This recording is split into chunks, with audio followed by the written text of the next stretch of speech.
Donc cette semaine, vous avez 2 clients, mais on ne va parler que de un client, Oui. qui est Steve, un Québécois, et il est grutier, Oui.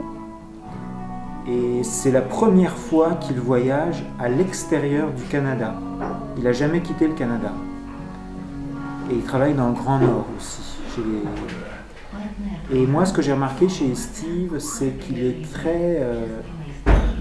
très sérieux dans sa démarche. Il va vraiment vers son Oui, objectif. oui. Ouais, hein.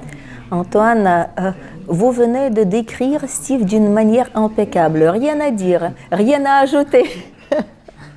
Oui, je plaisante bien sûr parce que j'ai vraiment beaucoup de choses à raconter sur Steve parce qu'il était vraiment impeccable. La collaboration était impeccable. Ici, je ne flatte pas à Steve. Je vais dire la vérité comme devant le juge. Vous savez, vraiment, c'est pour la première fois qu'il a quitté le Canada. C'était son voyage international, le premier voyage international. Et c'est pourquoi je suis aussi surprise, c'était une surprise agréable, comment il réagit. Il est très bien organisé. On a fait connaissance avec Steve pendant la première réunion avec les coordinatrices. Et on a beaucoup parlé. J'ai compris tout de suite que c'est une personne ouverte. Bien sûr, pendant les rencontres pareilles, il y a toujours des émotions des hommes, parce que chacun a son objectif, un objectif concret de trouver une compagne ici, mais chacun réagit à sa manière. Mais la manière de Steve était toujours calme, tranquille, très bienveillante, comme j'ai déjà dit, bien organisée.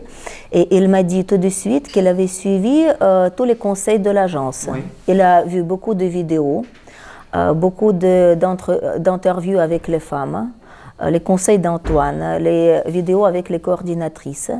Et il a fait son bilan, il a tiré des conclusions. Et il est venu avec la liste des questions bien choisies, bien sélectionnées. Et toutes ces questions étaient logiques et posées bien à propos. Chaque fois, après chaque rencontre, il posait la question: est-ce que j'étais correcte, Nadia? Je dis que oui. Si quelque chose n'allait pas bien, je vous aurais dit, bien sûr. Parce que je suis ici pour vous donner un conseil si vous en avez besoin, mais j'ai vu que sa manière, son approche était très bonne, très bien choisie, vraiment. Et il a compris les particularités psychologiques de chaque femme. Oui, et ce qui m'a surpris, moi, c'est que j'ai un peu sous-estimé au départ, mais en réalité, il a eu beaucoup de succès avec les femmes. Oui, oui.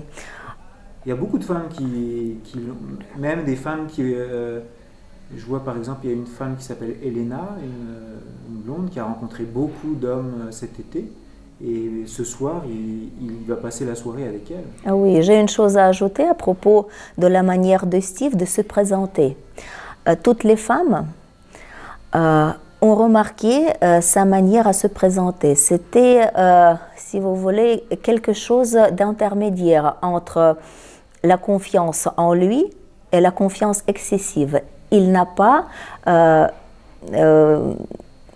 franchi les limites. Oui. C'est-à-dire, c'était vraiment une bonne manière de se présenter. Il a souligné ce bon côté et les femmes étaient vraiment satisfaites de ce qu'il venait de raconter, de son comportement, de ses questions, parce que l'homme peut avoir toutes les valeurs, mais si l'homme ne sait pas présenter sa propre personnalité, s'il ne sait pas parler de lui-même, même si la femme ne comprend pas la langue, elle voit sa manière. Elle voit si l'homme n'est pas confiant en lui, si l'homme cache quelque chose, si l'homme est agressif et essaie de le cacher. Les femmes, elles voient, excusez-moi, mais quand même, les femmes voient parfois un peu plus que les hommes, très souvent. Et les femmes, surtout si la femme est une bonne psychologue, elle voit que l'homme cache quelque chose. Ici, les observations, les réflexions, plutôt les jugements des femmes étaient très positifs. Oui. Mais bien sûr, il y a les femmes avec toutes les valeurs qui n'étaient pas compatible avec lui, mais de toute manière, toutes ces femmes aussi, elles ont souligné que c'est un homme très décent. Oui, c'est très décent, Oui, très correct. Oui. Il a des enfants? Il a 3 fils, déjà adultes. Oui. Ah oui, il y a une histoire qui est intéressante à raconter. C'est la première rencontre avec... c'était sa préférée, il m'avait parlé d'elle dans l'avion, Elena, je crois. Et en fait, il s'est aperçu qu'elle était très croyante et qu'elle... c'est une personne qui ne veut pas avoir de relations sexuelles avant le mariage. Oui, oui. Donc là, il a eu un choc à ce niveau-là. Oui, mais vous savez, en Ukraine, l'Église est séparée de l'État. Mais c'est pourquoi la religion, c'est un choix libre de chaque personne. Et chez nous, il y a les représentants de toutes les confessions, les orthodoxes, les catholiques, les chrétiens, les musulmans, les judaïques, les protestants, mais quand même les mœurs sont plus libres que dans les pays où les mœurs sont plus sévères. Voilà, je me permets de dire comme ça. Il y a les pays où les lois religieuses ne permettent pas de la liberté, une certaine liberté pour la femme. Ici, ce n'est pas le cas. C'est toujours un choix libre de chaque personne. Mais si la personne est trop plongée dans la religion, c'était le cas d'Elena.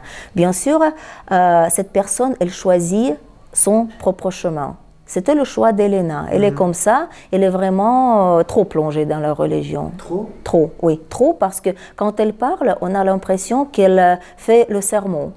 Ah oui? Oui, oui, vraiment. Elle est très positive. Une femme avec toutes les valeurs familiales.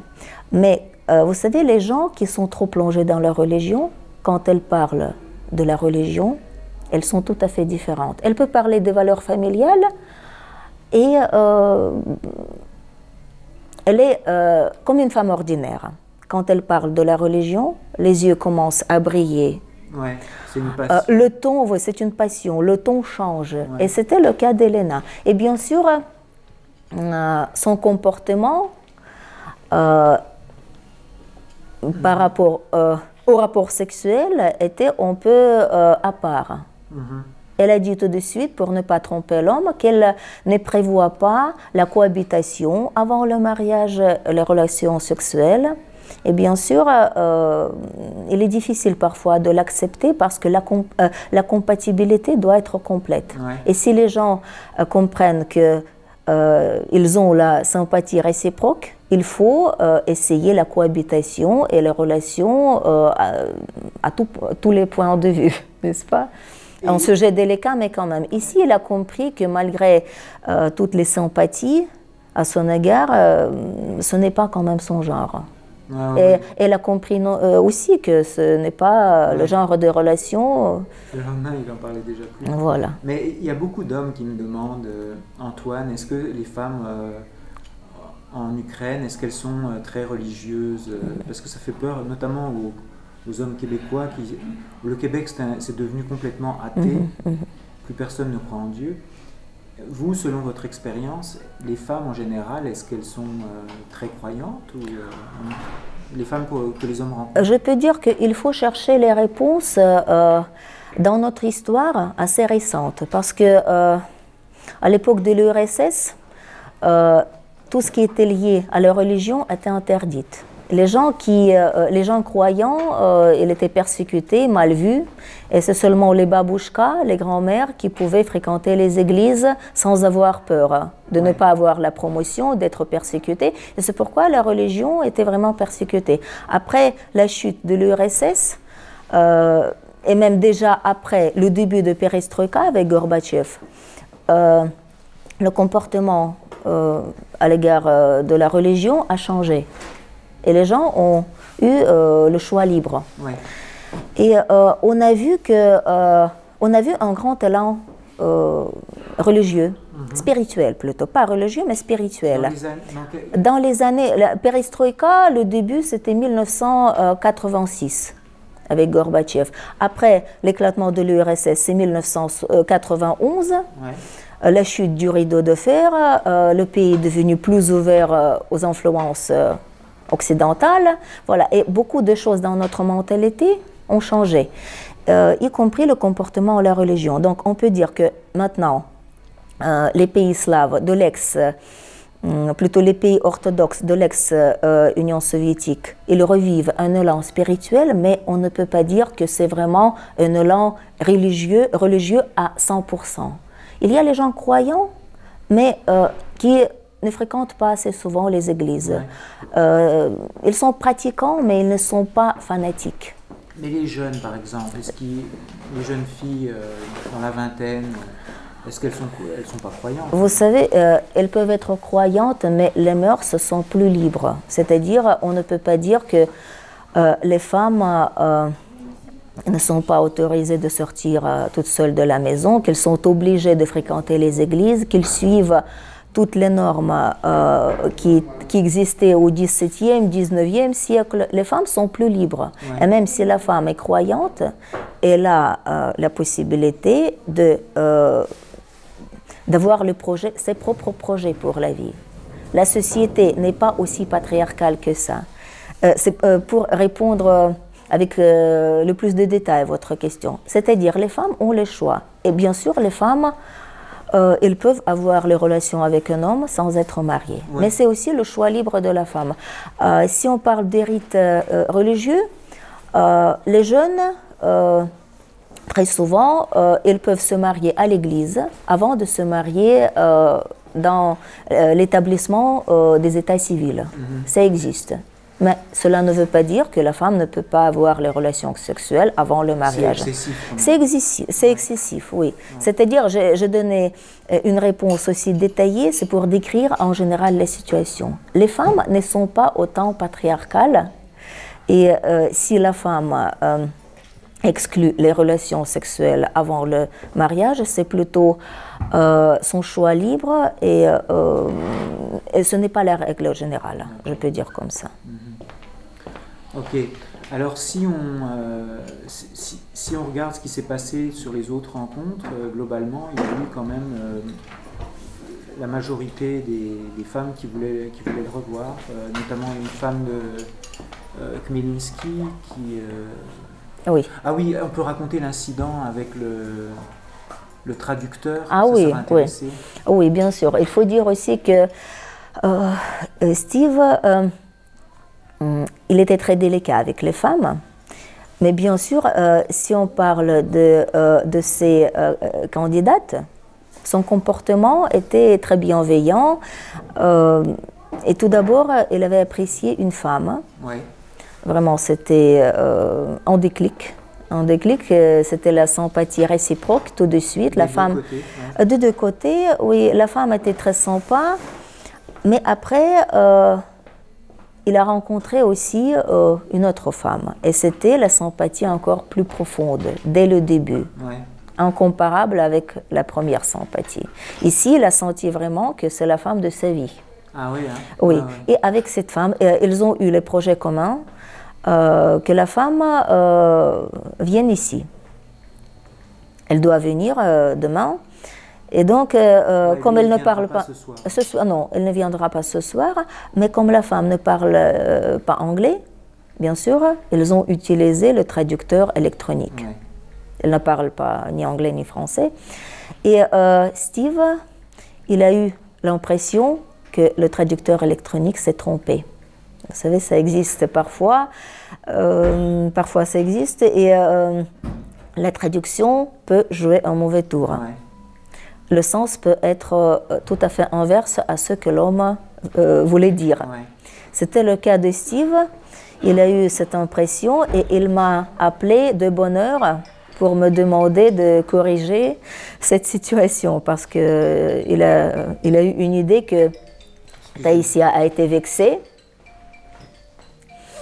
Bon, je lui ai envoyé 3 messages. Avant, j'ai essayé de l'appeler. Je n'ai pas pu la joindre. Elle ne répondait pas. Alors, je lui ai composé 3 grands messages pour lui expliquer la situation et de lui expliquer que Steve attendait sa réponse et qu'elle peut le joindre quand elle veut. Je lui ai tout expliqué et elle m'a rappelé tout de suite. Je lui ai expliqué de nouveau la situation, mais elle m'avait répondu que tout allait bien. C'est quoi qu'il a écrit? Tu me manques. Elle a écrit. Ouais. Il a écrit, tu me manques. Et il a eu l'impression que le traducteur a traduit « Je n'ai marre de toi ». J'en ai marre de toi. Voilà, voilà, mais la traduction quand même n'était pas aussi horrible. Voilà, la femme, elle avait répondu que tout était bien. Ouais. Elle n'avait rien remarqué. Ah, donc il s'est fait une idée. Il s'est fait une idée. Et le pauvre, j'ai l'impression qu'il n'a pas dormi cette nuit. Il a fait la nuit blanche. Non, il n'a pas dormi. Et finalement, la situation était tout à fait normale. Okay. Et j'ai une chose à conseiller, peut-être. Il faut installer sur le téléphone le programme le plus avancé pour éviter ces malentendus linguistiques. Parce que parfois, tout dépend du traducteur. Il y a les traducteurs plus avancés et moins avancés. Oui, et il faut composer les phrases très simples. Mais quand même, ils ont composé les phrases simples, mais quand même, il a eu cette idée d'une mauvaise traduction. Encore une chose, il était déjà vraiment très attaché à cette femme et il avait peur de la perdre. C'est pourquoi cette réaction, on peut le comprendre. Il était toujours très bien organisé, mais ici, on a vu que quand même, il y avait des émotions, n'est-ce pas? Voilà, mais tout est bien qui finit bien. Oui. On va conclure parce qu'il y a beaucoup de choses autour de nous. Est-ce que... donc il a vraiment... Si on fait le bilan, il a vraiment une préférée. Oui. Alors moi, le bilan parce que je l'ai vu cet après-midi, il est venu dans ma chambre. Il y en a une qui préfère. Donc là, il est embêté parce qu'il veut changer les dates de son retour au Canada, mais ça lui coûte $600. Et je lui ai dit que oui, ça valait la peine. Parce que c'est quand même le choix de la femme de sa vie. Donc $600 par rapport à ça, c'est Et puis, il y en a une préférée, mais il y en a quand même d'autres qui l'intéressent aussi. Donc, il n'est pas venu pour rien, quoi. Et ce serait dommage, je lui ai dit, ce serait dommage de repartir si tu n'as pas le temps d'approfondir tes relations. En fait. Vous savez, je peux dire qu'en principe, la situation de Steve est classique, parce qu'il a vu pas mal d'adhérentes qui sont venues le voir, qui sont très décentes, chacune à sa manière. Et comme ça, il a eu une très bonne possibilité du choix. Il a vu que les femmes peuvent être différentes, mais chacune avait ses propres valeurs, et il a eu la possibilité de choisir la femme avec laquelle il a eu la plus grande compatibilité. Voilà, et c'est très bon, parce que si l'homme n'a pas de choix, alors après, il peut regretter. Ici, il a eu ce choix, et il a pu envisager les variantes différentes. Donc, il a bien fait son parcours. Oui, je crois que oui. Je crois qu'il ne le regrette pas. Et mes félicitations à Steve et je lui souhaite du bonheur, une excellente continuation. C'est un bon élève, je dirais. Il a bien fait ça. Oui. Il a bien fait son travail et on espère que ça va se développer. Je l'espère bien. Merci.